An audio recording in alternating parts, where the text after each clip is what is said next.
All right, everybody. This is part two, Hoops, Hooks, and Pigskin, episode 6. This is going to be about boxing. Obviously, the big news in boxing right now, and one of the biggest stories in sports, is the announcement of the Floyd Mayweather-Manny Pacquiao fight. Just give me your thoughts about that. My thing is, although we all agree that it's a fight that should have happened a long time ago, I'm really excited because the buzz and the feel that's in the air right now, and I can't wait to see the fight. I can't wait to see Floyd put a whipping on Manny. I've been waiting for years for this, and I'm just happy that it's getting ready to happen. I mean, I'm excited. I mean, for a long time I thought, like, you know what, I boycott the fight. I don't want to see it. I don't care. But now that it's here, now that they signed on the dotted line, I'm just waiting. I'm excited. I'm really excited about it. Yeah. Well, I mean, I'm excited about it too. I mean, I know a lot of people were saying that it's 5 years too late. I don't agree with that. I think it's 3 years too late. I think it should have happened before Pacquiao lost a couple of times. But I mean, he came back and he won a couple fights. Against lesser competition other than Bradley. But I mean, I guess with the way the pay-per-views were going, both fighters felt that they needed to make a bigger fight, and I'm happy that they decided they wanted to make this fight. I think that this kind of also represents like a changing of kind of like the foundation of boxing.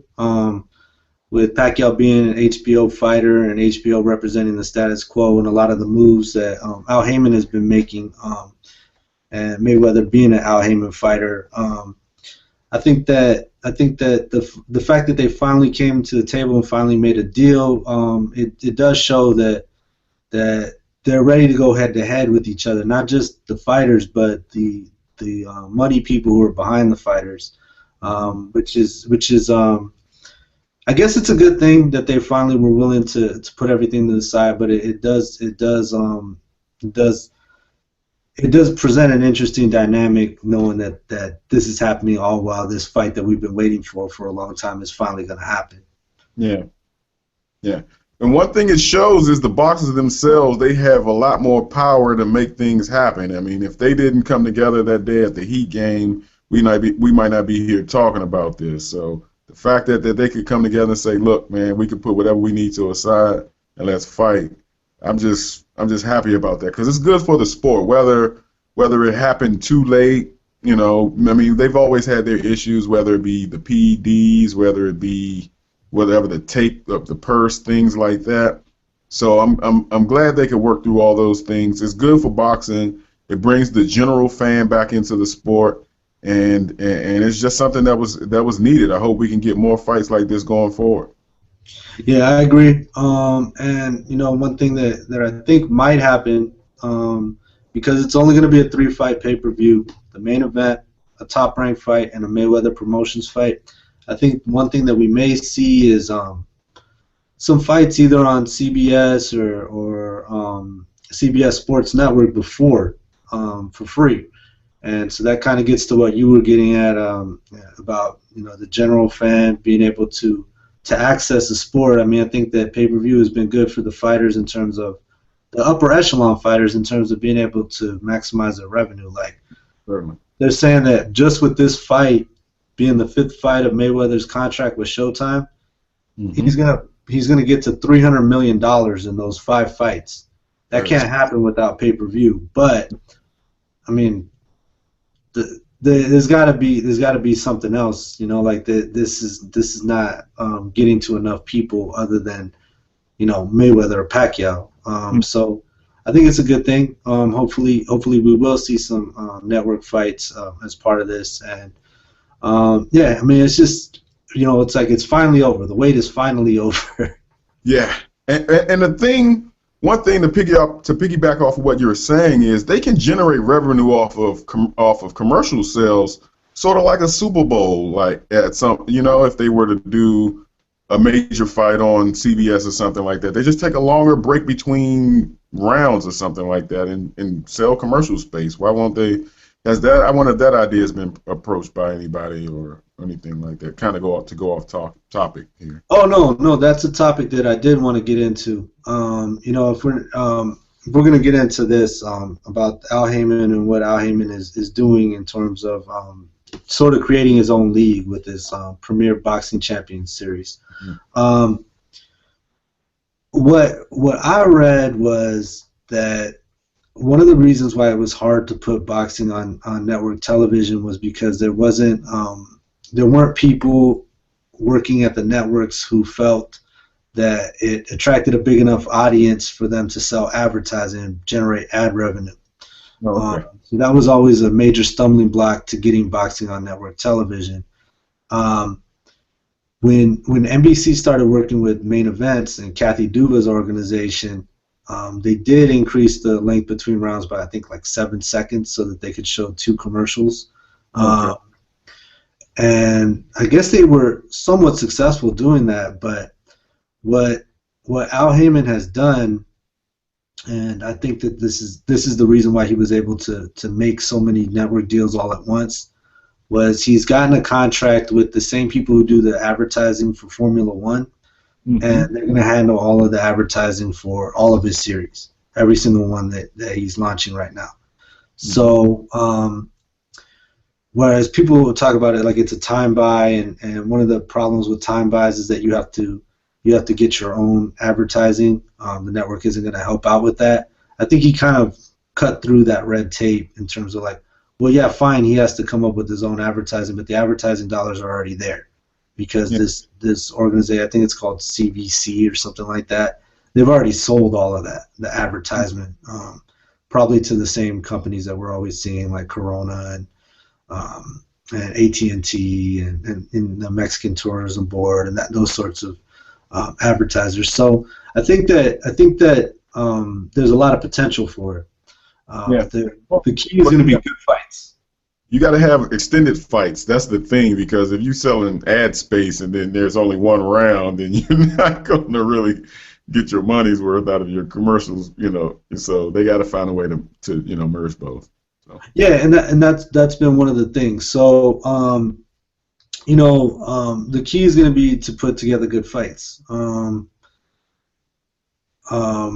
Some people have complained about Leo Santa Cruz not fighting top level opposition. I mean, he's going to have to fight Abner Mares. Fights like that you're going to expect to last a while and to be good fights.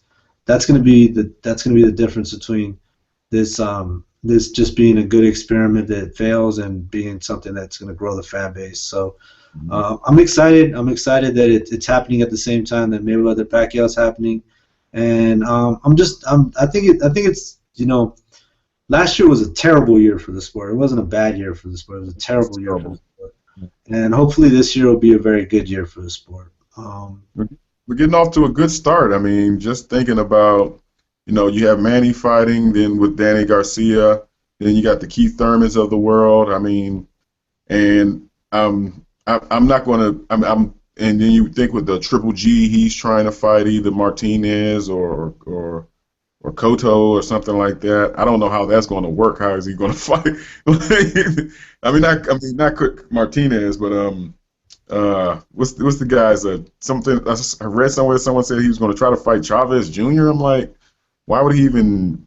Like, that doesn't even make any sense to me. I didn't know, but that's just something I read. It could have been. Well, no, I mean. There was a deal in place for Chavez to fight Gennady Golovkin.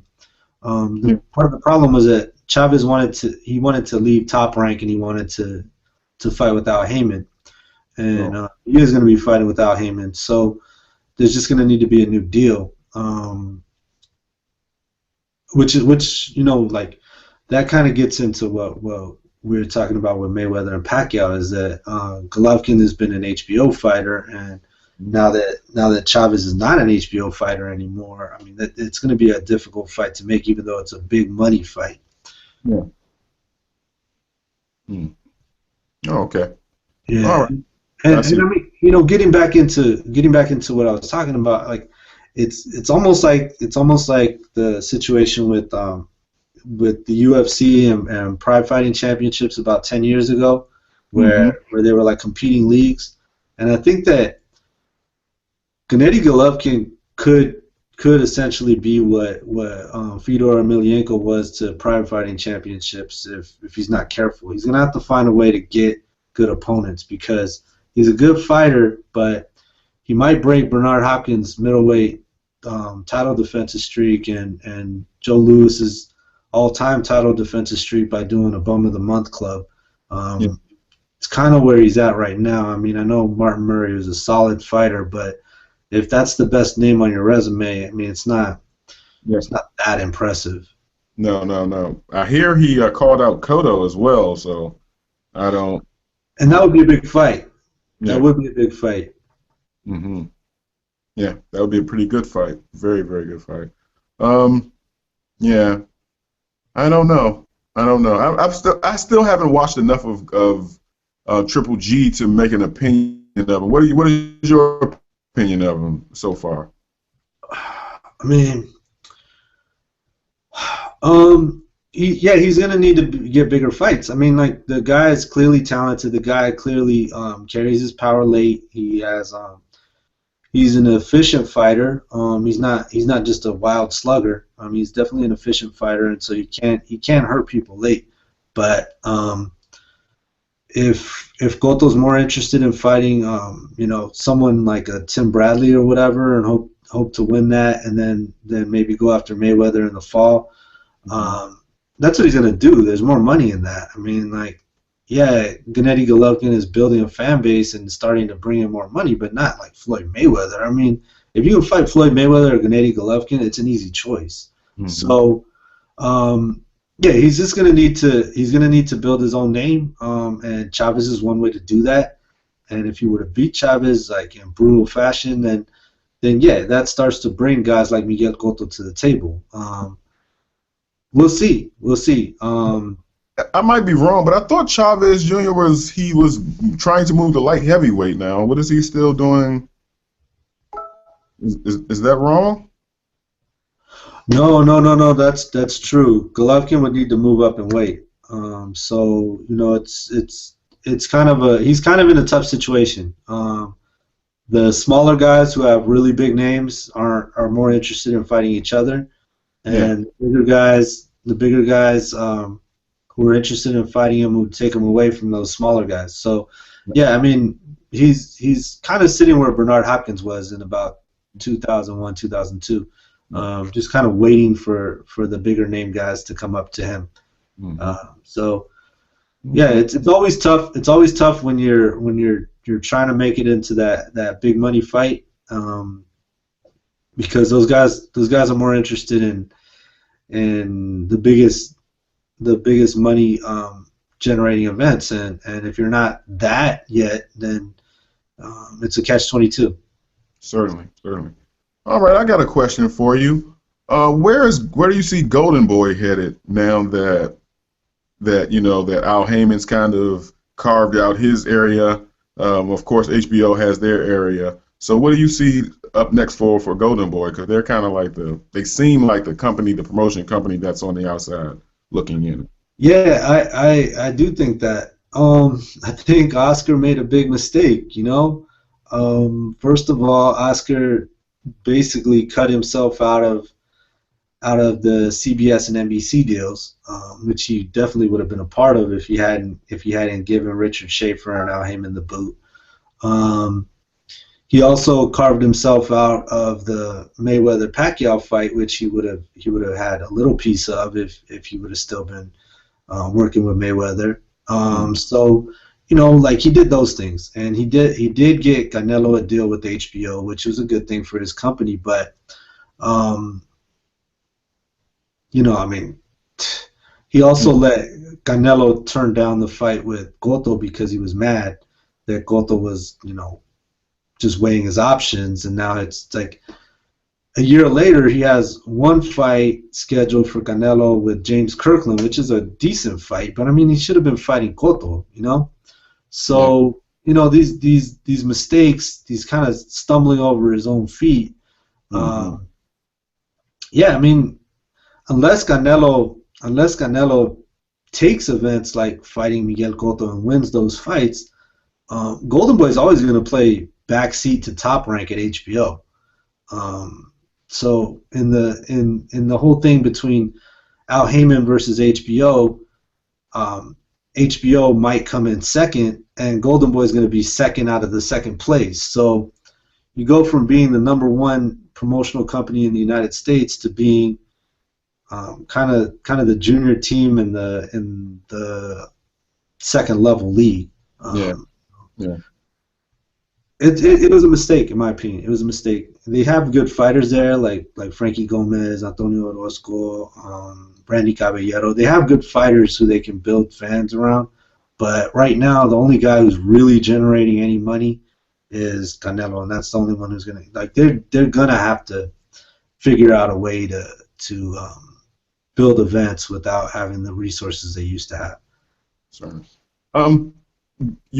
Can I ask your opinion on HBO and how they somehow still manage to keep the staggering number of fans tuning into their fights? How do you think they're doing it with this smoke and mirrors? What is your opinion of HBO? Well, I wouldn't call it smoke and mirrors. I mean, they did manage to get some really quality fighters under contract at a time when when a lot of talent left. So like Gennady Golovkin and Sergey Kovalev. For a while it was Adonis Stevenson, but then Adonis Stevenson left also, and that's something they're gonna have to worry about with a guy like Golovkin, because somehow his options are possibly going to be within the Al Heyman series. So I think Kovalev will pretty much stick with HBO. They're just going to have to keep finding these diamond in the rough type fighters. I mean, they're not really in the rough, but you know what I mean, like these guys who are not with the corporate interest and the corporate money, which is what Al Heyman is providing. So yeah, it's going to be a lot of tireless scouting. This is what they're going to have to do. Right now, they're still living off of their name, and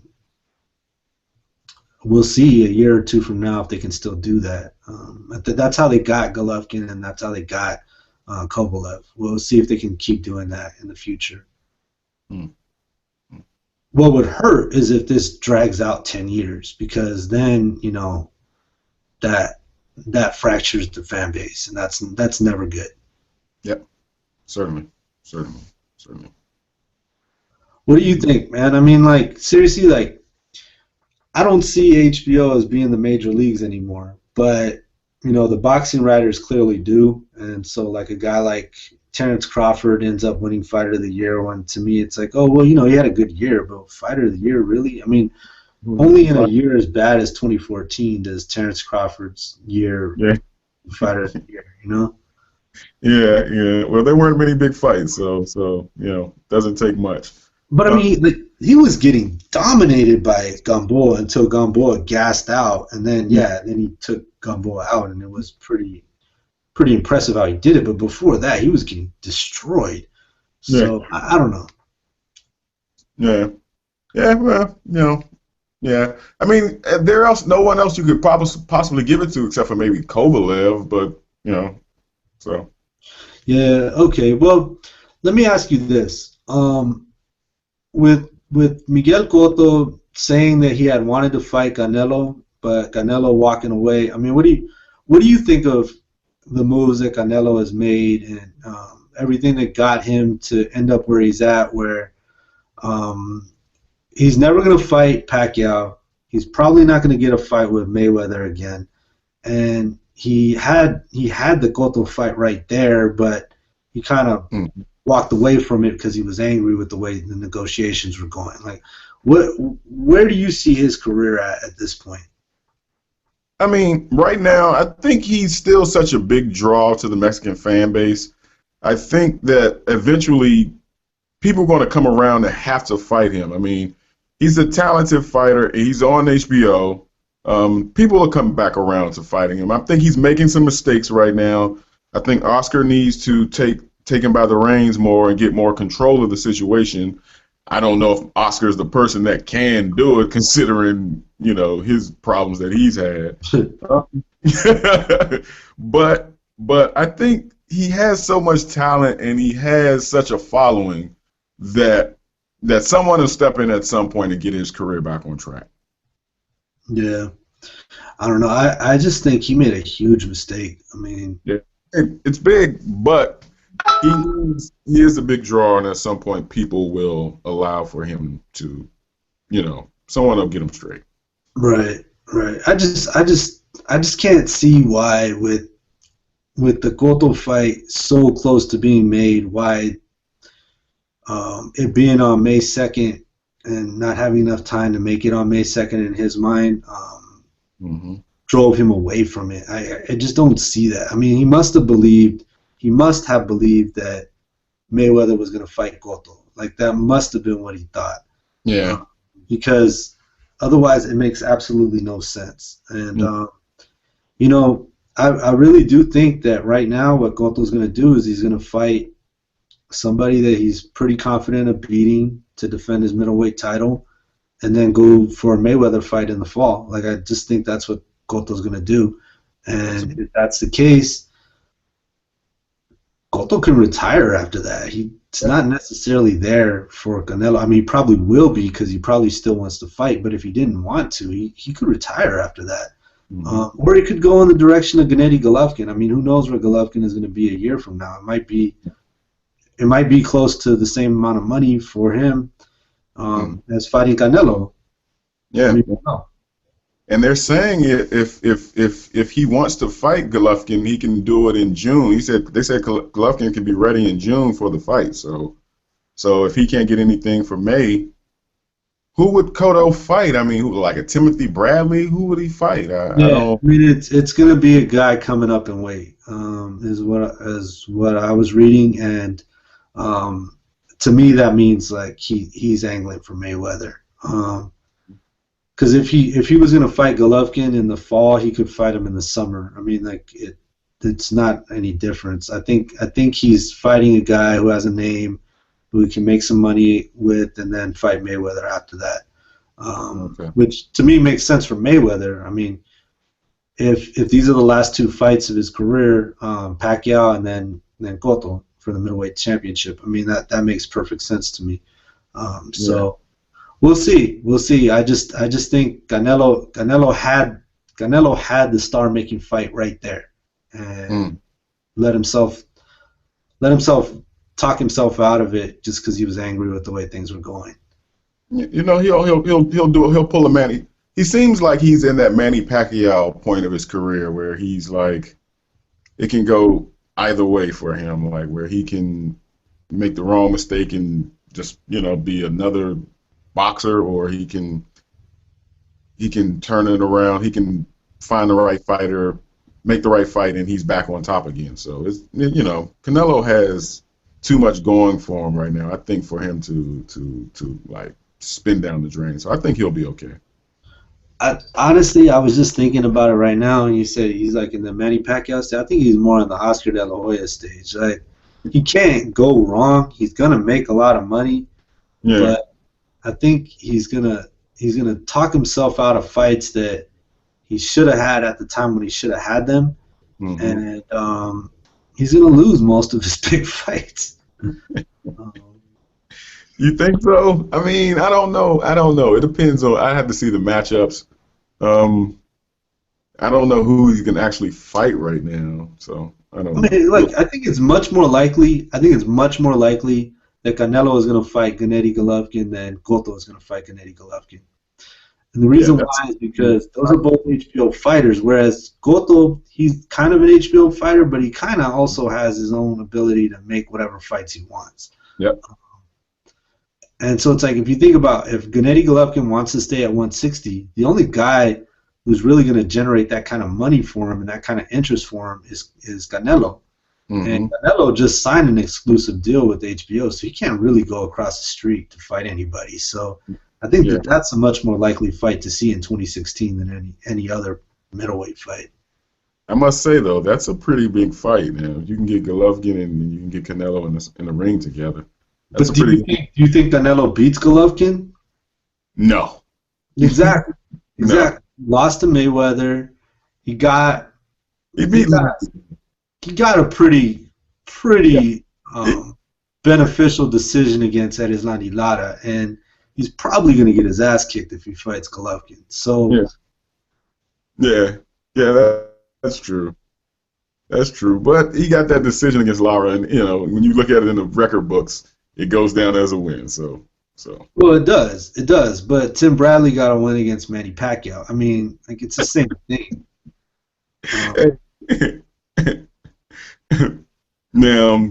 Now that was part of the reason why that Floyd and Manny Pacquiao fight didn't happen, because of that loss to to Tim Bradley. Well, also a couple of right hands from Juan Manuel Marquez. So I mean, things are the way that they are. Yeah. I just think like right now it's a key time for HBO. Like they're gonna have to make stars. They're gonna have to make real stars, because if this Premier Boxing Champion Series goes the way that it might, and becomes like all he needs to do is turn boxing into like the 6th biggest sport in the United States. That's all he needs to do.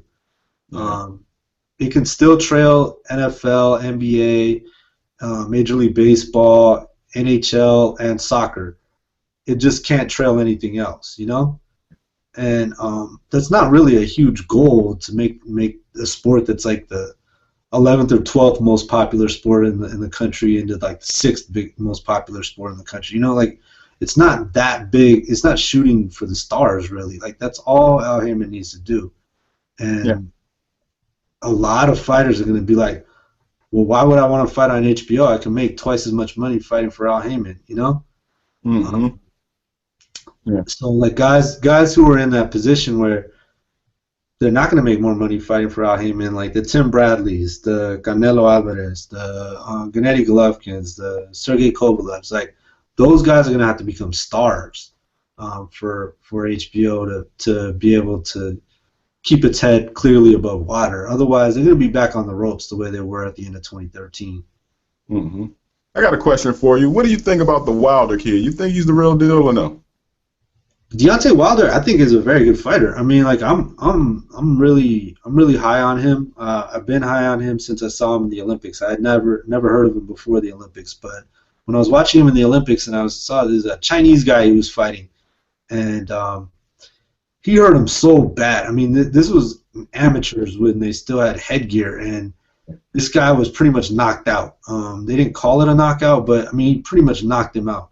And I was like, he's got a decent enough jab where he should be able to learn how to box. Well, he was boxing with David Haye and with Vladimir Klitschko, and Manuel Stewart was saying that he was coming a long way and that sort of thing. And I was watching him working with Mark Breland, and I think he fought a guy named Kelvin Price about 2 or 3 years ago. And when he was boxing then, I was like, yeah, he's being patient. And I like the way he's fighting. If he can continue to progress like this, I think he really can make some noise. And so when he fought Bermane Stiverne, we saw that. We saw what he was able to do. Yeah, he boxed pretty well. He moved with it pretty well in that fight. Yeah. I mean, I wish that Vitaly Klitschko hadn't retired. I wish that Deontay Wilder would have been able to get in the ring with Vitaly Klitschko. Because I think he could have beaten Vitaly, because Vitaly was more of a tough guy who still had some skills, whereas Vladimir is just so patient. It's going to be really hard for Wilder to beat him. But I think Vitaly always wanted to prove what kind of man he was, even though he did have skills too. Yeah. And the type of power that Deontay Wilder has, I mean, he could hurt anybody. Yeah. Yeah, I agree. I'd agree. I hope they don't rush him, but I mean, like, you have a heavyweight like that, who has, like, obviously an engaging personality, like somebody you want to watch on TV who can knock people out.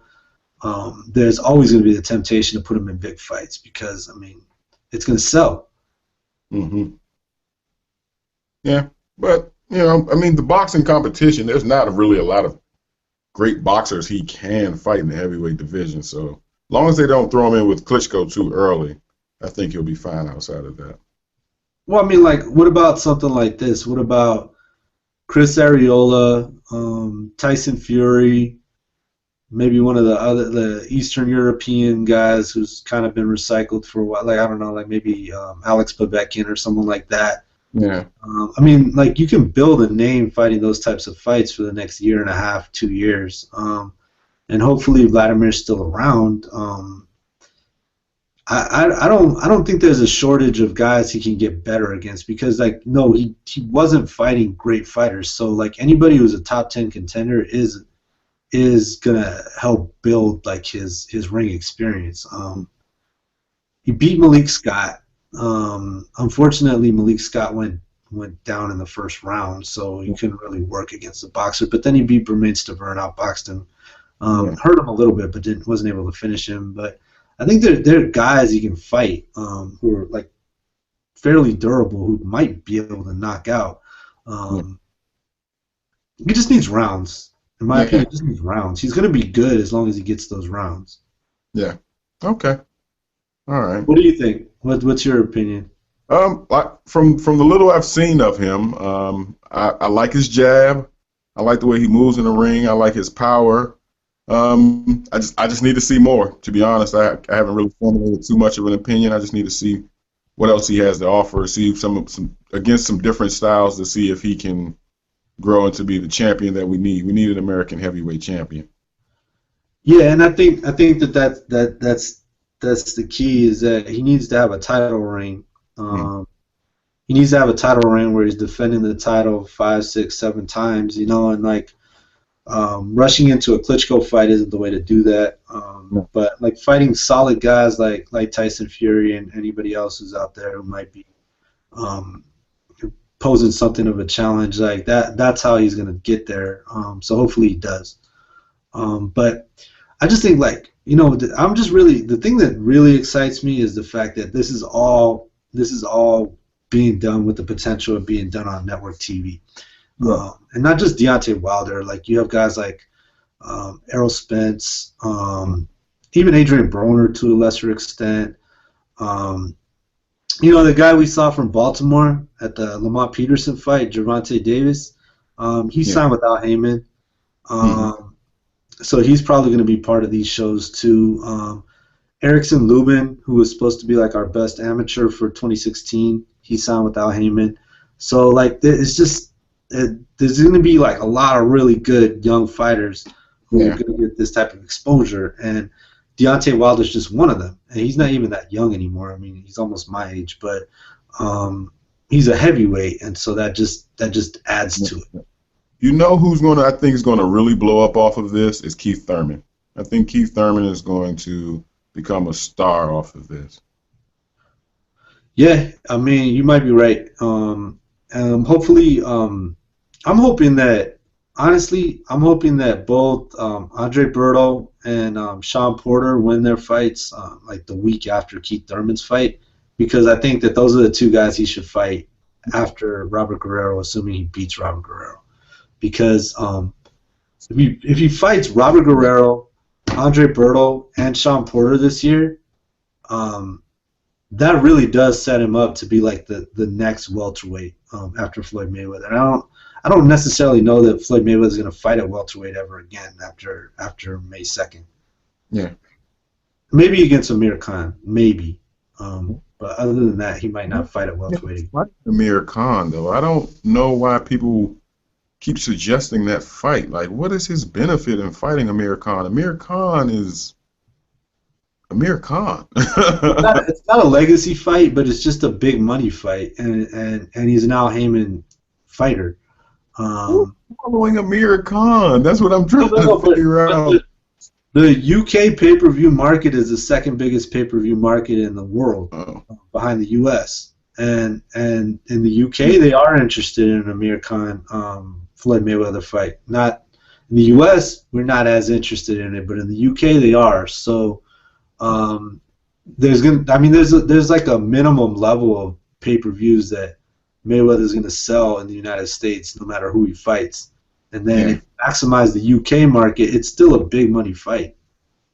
Okay, that makes sense. I just didn't know that the United Kingdom was behind Amir Khan to the point where they're looking for him to fight, Floyd Mayweather. So. Well, I mean, what's the other big fight in the UK right now? I mean, like with Carl Froch like semi-retired. I mean, maybe Froch, Chavez, Yeah, and Tyson you got Fury, Vladimir Klitschko. I mean, like those are the only other fights that are pay-per-view worthy in the UK. But I mean, like Floyd Mayweather against one of their own, that's a huge fight, you know? yeah, that's true. That's true. I didn't think about it like that. I got a question for you. What's Are up? we going to see Andre fight this year, or what's going on with him? Who? Andre Ward. Yeah, so I mean, you know, like Andre Ward was always one of my favorite fighters from the amateurs. I mean, I loved watching Andre Ward and Andre Durrell. Mhm. Those are my guys out of that Olympic class. And you know, I don't really know everything that happened that got him into the situation that he's gotten into. As far as like, I think honestly, like he was a very smart fighter, like smarter than your average fighter, and I think that he kind of let that play with him in terms of like he kind of overthought himself in terms of business. Instead of trusting the people he had hired to do work for him, Mhm. I think he kind of thought he wasn't becoming as big of a star as he should have, and that like if he took over his own career, that he would become a bigger star, and that just hasn't happened. He just isn't fighting anymore. So I think that that's at the end now that he's signed with Rock Nation. Um, but we'll see. I mean, he should be fighting soon. I mean, he just signed a new contract, so Mhm. um, I think a lot of those upper echelon fighters they're kind of held in limbo until HBO and Showtime decided what they wanted to do with this Mayweather Pacquiao thing. So I think Andre Ward's next fight probably should be announced within the next week or two. But if it's not, then I mean, who knows? Yeah. Oh, okay. All right. I would like to see. I would. This is one fight I would love to see is Ward and Golovkin. Yeah, that would be pretty good too. I Yeah, just want to see Golovkin fight anybody instead of the stiffs that he's been fighting thus far. That's what I was referring to when I was saying HBO is getting by with smoke and mirrors. Like they throw Kovalev in there with Bernard Hopkins at 50 years old, and people try to make it out to be a big fight. No, you're beating up a 50-year-old Bernard Hopkins.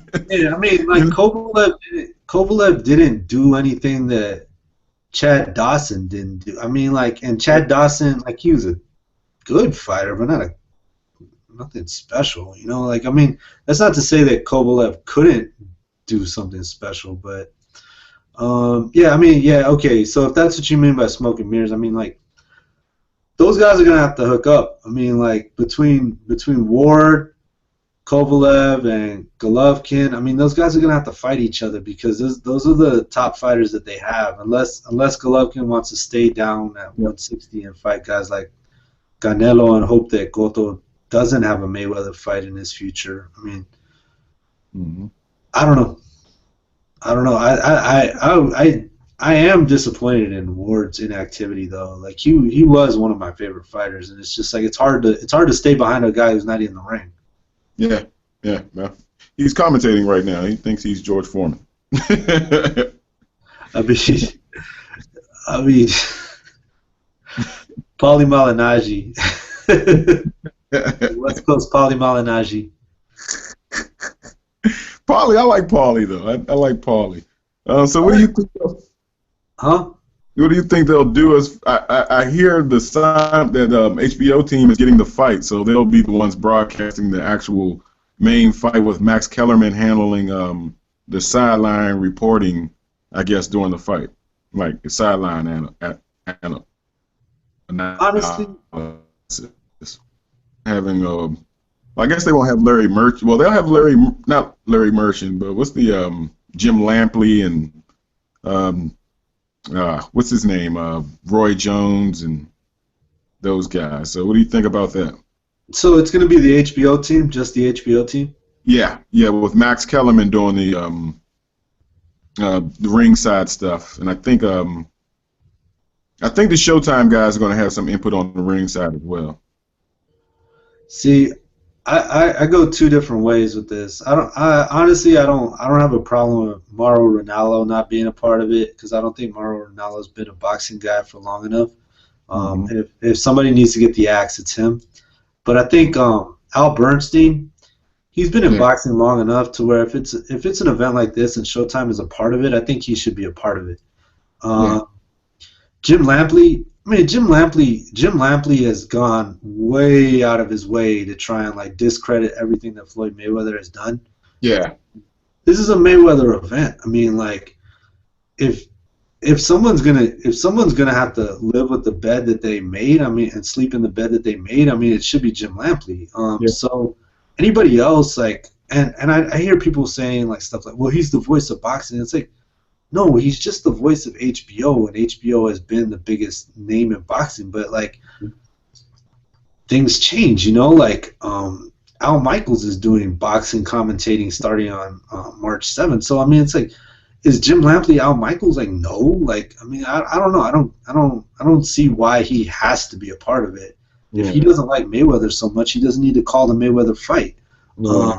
but if HBO's team gets it, then they get it, you know. So, but I do think Al Bernstein deserves it. I would like to see Paulie on there, but he hasn't been doing the announcing long enough to where it's like an injustice if he doesn't get it. But I mean, I think Al Bernstein deserves it, even though I do get annoyed with him in some of the recent telecasts. But yeah, the announcing team isn't the important thing. So if Yeah. HBO got it, they got it. Okay. All right. Any more fights you're looking forward to seeing coming up? Um, I mean, I'm glad that Danny Garcia and Lamont Peterson are fighting each other. I'm glad that the Al Heyman stable is kind of free to do its thing now.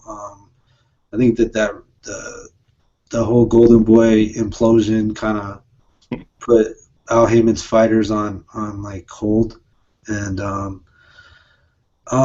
signed fights that I'm looking forward to. I actually am looking forward to Canelo Kirkland. I think that'll be a fun fight to watch, even though it's like nowhere near the caliber of fight that Canelo should be fighting right now. But I'm looking forward to that. I think it'll be over quickly. I think he'll get Kirkland out of there in the first 2 rounds. I think they're both going to drop each other. I do think he will get Kirkland out of there quickly because Kirkland isn't training with Ann Wolf, and I think Kirkland is only a world-class fighter with Ann Wolf.